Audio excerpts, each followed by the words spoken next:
Let's start with Reza again. An update from you, Reza. We spoke to you an hour ago. What more are you hearing, either from the regime, from state media, or from those of your contacts?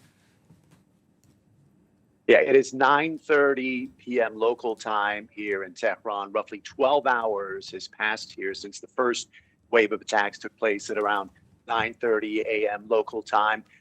There was a lull for about several hours where, from our vantage point, we didn't hear any explosions. But at around 7:45 p.m. local time, a little less than 2 hours ago, once again, from our vantage point, we heard booming explosions. It is impossible for us to say what those explosions we're hearing. 3, 4, 5 more explosions as we speak. Again, it's impossible to say where these explosions are coming from, what they're targeting. But starting 2 hours ago, we started hearing explosions once again. The initial explosions, bomb attacks, 9:30 a.m. local time. We saw plumes of smoke. There we are, more explosions taking place as we speak. Earlier this morning, plumes of smoke coming from the heart of downtown. Reportedly, the offices of the Supreme Leader among the many targets there this morning. When we went out in the streets, we saw people scrambling for safety, a lot of people stunned and confused, many of them looking up at the skies to see if they can find out where these missiles were coming from, looking at their phones to see if they can get the latest reports. Many people racing home with their children who they had to get from school. So very tense and dramatic times this morning.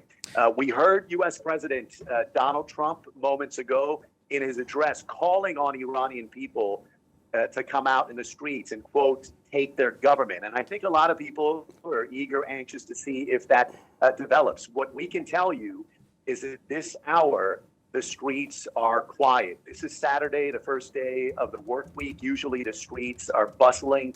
From about a few hours ago, the streets have been very quiet, an indication that many people raced home for safety. And again, from where we are, no indication of people coming out into the streets. Reza, while you're talking, Ershad, you wanted to just add a point on the strikes. According to the Iranian media, Supreme Leader's son-in-law and daughter-in-law have been killed during the attack this morning to the Khamenei's residence. This is according to? According to the Iranian media, multiple Iranian media inside Iran and the media close to the regime, they say that the Supreme Leader's son-in-law and daughter-in-law have been killed during the attack this morning. Reza, are you hearing any more of figures targeted, figures killed in Iran? We heard from state media, I think, about 3 members of the Basij paramilitary force killed. What more are you hearing? That's what I've heard as well. This is the first time that I'm hearing these state media reports that the Supreme Leader's son and daughter-in-law have been killed. It's not clear where that happened, but in many ways, it's not surprising. It is clear that this operation is targeting Iran's leadership. From the Supreme Leader, again, this morning it was his offices that were targeted, the military leaders, government leaders. So that's what the intention is in an effort to seemingly decapitate the leadership.